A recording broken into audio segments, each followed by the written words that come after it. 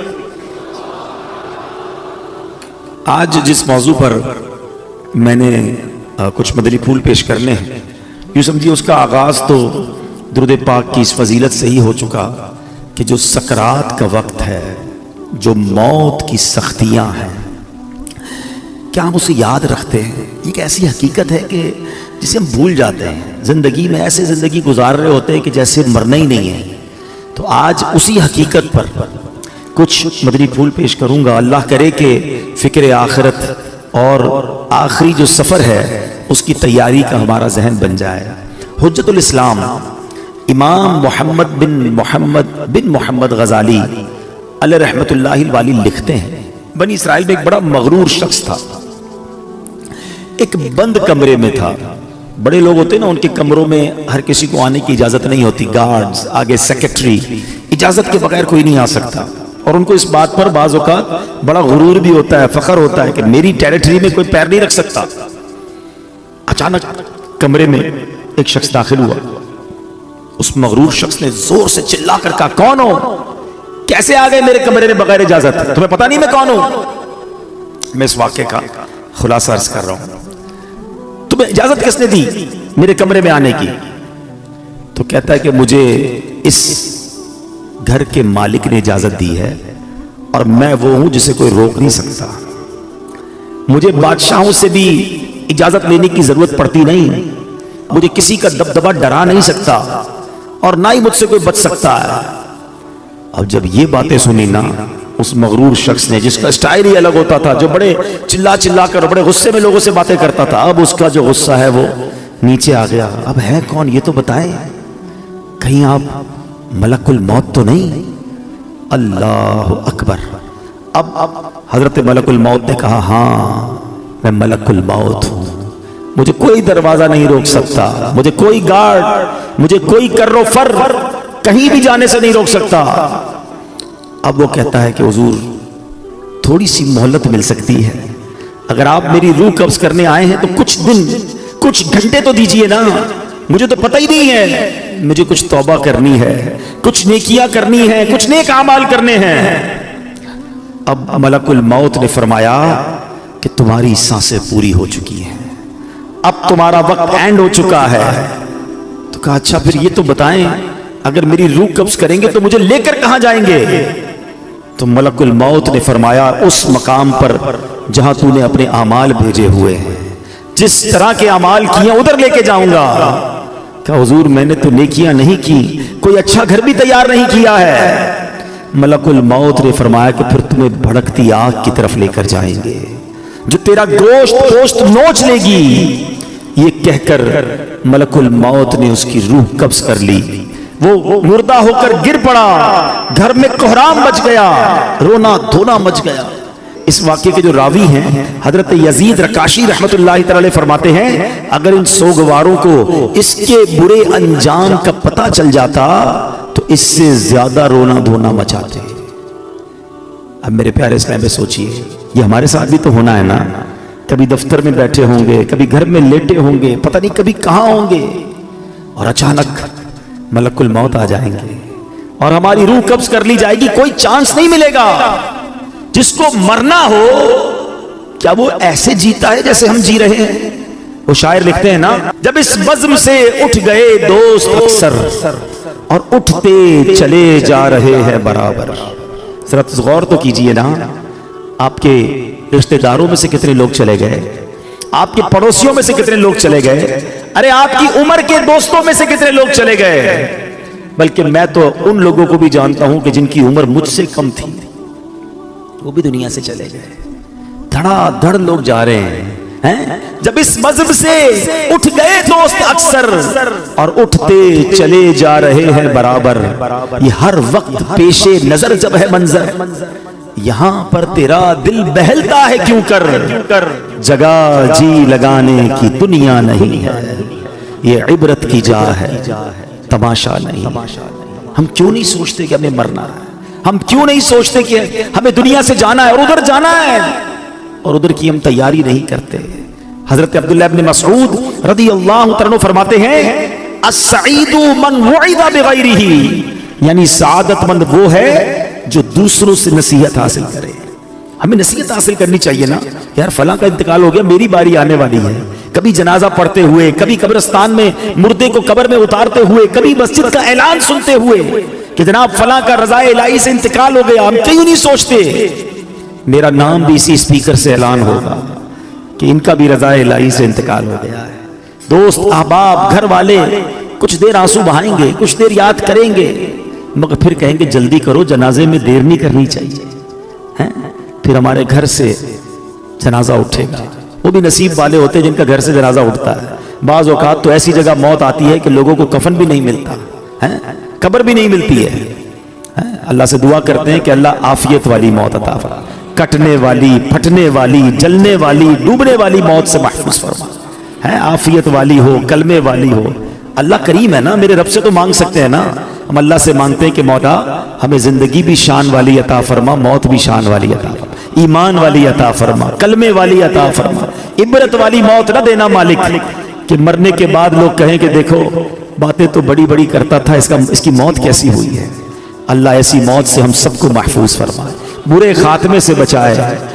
خدایا برے خاتمے سے بچانا, خدایا برے خاتمے سے بچانا. پڑھوں کلمہ جب نکلے دم یا الہی, پڑھوں کلمہ جب نکلے دم یا الہی. آج کل تو لوگ قبرستان میں جا کے ہنسی مذاق کر رہے ہوتے ہیں, قبرستان میں جا کر موبائل فون پہ کاروبار چل رہا ہوتا ہے, ادھر میت دفنائی جا رہی ہے, ادھر آپس میں دوست کل کی پلاننگ کر رہے ہوتے ہیں. قبرستان عبرت کی جگہ ہے. قبرستان میں ہنسنے والوں کا کیا حال ہوتا ہے, آؤ میں آپ کو ایک واقعہ سناتا ہوں. خواجہ خواجگان خواجہ غریب نواز, خواجہ معین الدین چشتی اجمیری, خواجہ غریب نواز نے ایک واقعہ سنایا کہ ایک مرتبہ میں اور شیخ اوحد کرمانی رحمت اللہ تعالی علیہ سفر پر تھے. ہماری ملاقات ایک بوڑھے میاں سے ہوئی. وہ بزرگ تھے اور یاد الہی میں انتہائی مشغول تھے. کہتے میں نے ایسا بندہ یاد الہی میں مشغول پہلے نہیں دیکھا تھا. میں نے ان سے سلام کیا, ہاتھ ملایا تو معلوم ہوا کہ ان کے ہاتھ پر تو گوشت ہی نہیں ہے, اتنا کمزور, اتنے دبلے پتلے تھے. تو خواجہ صاحب کہتے ہیں کہ میرے دل میں خیال آیا کہ یہ اتنے کمزور کیوں ہیں. اس سے پہلے کہ میں سوال کرتا وہ روشن ضمیر تھے, میرا سوال جان لیا. کہتے ہیں کہ میں ایک دن اپنے دوست کے ساتھ قبرستان گیا, تھوڑی دیر ہم قبر کے پاس بیٹھ گئے, آپس میں باتیں ہونے لگی جیسے دوستوں میں باتیں ہوتی ہیں. کہتے اتفاقاً ایسی بات ہوئی کہ مجھ سے کہا لگ گیا, زور سے ہنس پڑا. اسی وقت قبر سے آواز آئی, اے غافل جس کو ایسا مقام درپیش ہو اسے ہنسی سے کیا کام. کہتے جو ہی میں نے وہ آواز سنی میں اٹھ کھڑا ہوا. جو دوست میرے ساتھ تھا میں نے اسے الوداع کہا, مسجد میں آ گیا, بیٹھ گیا. مجھ پر ہیبت طاری ہو گئی, قبر سے آواز آئی تھی نا. کہتے میں قبرستان میں ہنسا, مجھ پر ایسی غفلت آ گئی کہ میں قبر کے پاس جا کر ہنسنے لگا. کہتے مجھے اتنی شرمندگی محسوس ہوئی. وہ دن ہے اور آج کا دن ہے, 40 سال ہو گئے میں نے شرم کے مارے آسمان کی طرف منہ نہیں کیا ہے.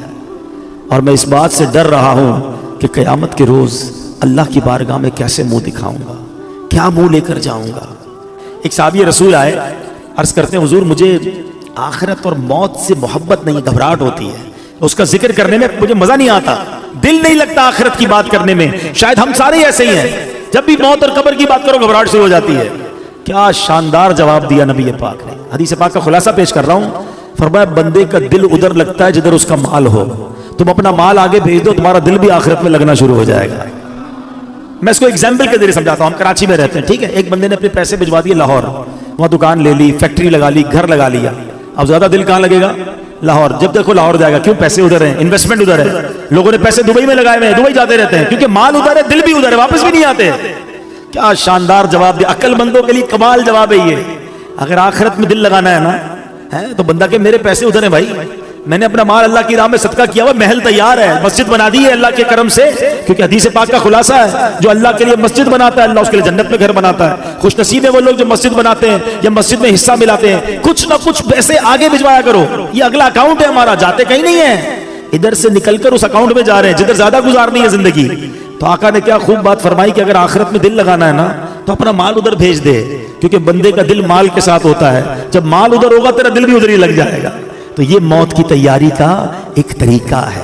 اچھے اعمال کرے اور آگے اپنے اعمال بھیجے, نیکیاں بھیجے, تو انشاءاللہ اس کی تیاری اچھی ہو جائے گی. اللہ کریم قرآن مجید فرقان حمید میں فرماتا ہے وَاتَّقُوا يَوْمًا تُرْجَعُونَ فِيهِ إِلَى اللَّهِ, اور ڈرو اس دن سے جس میں اللہ کی طرف پھرو گے.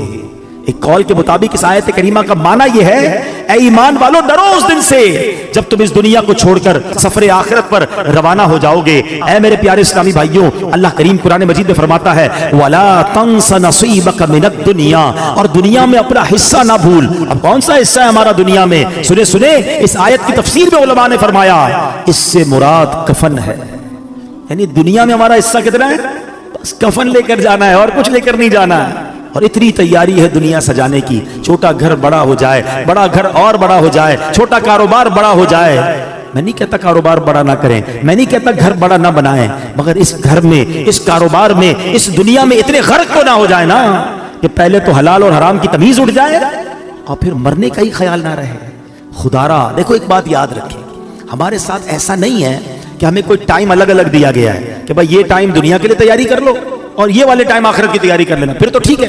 ہم کہیں گے آخری 10 سال میں آخرت کی تیاری کر لوں گا. نہیں, اسی ٹائمنگز میں, اسی زندگی میں ہمیں دنیا بہتر کرنی ہے تو کریں, آخرت بھی بہتر کرنی ہے, کہیں رہ نہ جائے آخرت. شیطان کیا کہتا ہے, بس مولانا ابھی بھی ہو سکتا ہے میرا بیان چل رہا ہے نا تو کوئی کہہ رہا ہوگا کہ باتیں تو بڑی اچھی کر رہے ہیں, بس رمضان سے نماز شروع کر دوں گا, بس یہ اگلے سال میں یہ حرام کام چھوڑ دوں گا. ہاں یار میں یہ غلط کام تو کرتا ہوں, میری ایک بری عادت تو لگی ہوئی ہے, میں یہ بے حیائی کا کام تو کر رہا ہوں, بس یار تھوڑے 2-4 مہینے بعد پکی توبہ کر لوں گا. یہی شیطان کا کام ہے کہ وہ لمبی امیدیں دلاتا ہے, لمبی امیدیں دلاتا ہے, تھوڑے دنوں بعد توبہ فوراً کرنی چاہیے.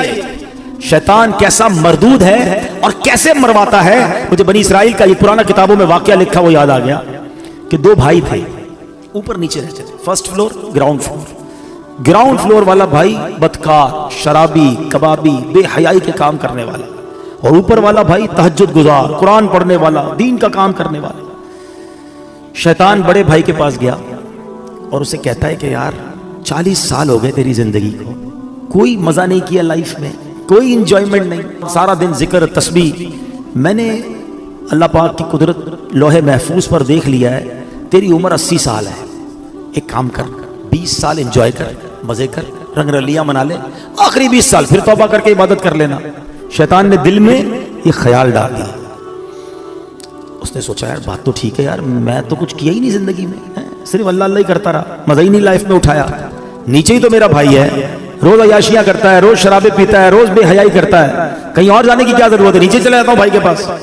اللہ کی کرنی دیکھو کہ جو نیچے والا بھائی تھا اس کے دل میں خیال آیا کہ یار کب تک گناہ کرے گا, اتنی شرابیں, اتنی بے حیائیاں, اتنی بدکاریاں, مرنا نہیں تجھے, توبہ کر. دل میں خیال آیا, کہتا ایک میرا بھائی ہے اوپر, جب دیکھو عبادت ریاضت, چلو کہیں اور نہیں جاتا, اپنے نیک بھائی کے پاس جاتا ہوں, اس کے پاس جا کے اللہ سے معافی مانگتا ہوں. اللہ کی کرنی دیکھیں, یہ گناہگار اپنے کمرے سے نکلتا ہے اوپر جانے کے لیے, اور وہ نیک اپنے کمرے سے نکلتا ہے نیچے آنے کے لیے. جب وہ سیڑھی پہ آتا ہے نا اوپر والا, اس کا پیر پھسلتا ہے, لڑکتا ہوا نیچے والے بھائی پہ گرتا ہے, دونوں بھائی نیچے گرتے ہیں, دونوں کا انتقال ہو جاتا ہے. اب پتہ ہے فیصلہ کیا ہوتا ہے, اوپر والا گناہ کے لیے چل پڑا تھا, نافرمانی کے لیے چل پڑا تھا, فرمایا اس کی نیکیاں برباد کر دی جاتی ہیں, اور یہ گناہگار توبہ کے لیے چل پڑا تھا, اللہ سے دوستی کرنے چل پڑا تھا, شرمندگی تھی دل میں, فرمایا یہ چلنا جو ہے اس کا اللہ کی بارگاہ میں ایسا قبول ہوا, اس کے سارے گناہ معاف کر دیے جاتے ہیں.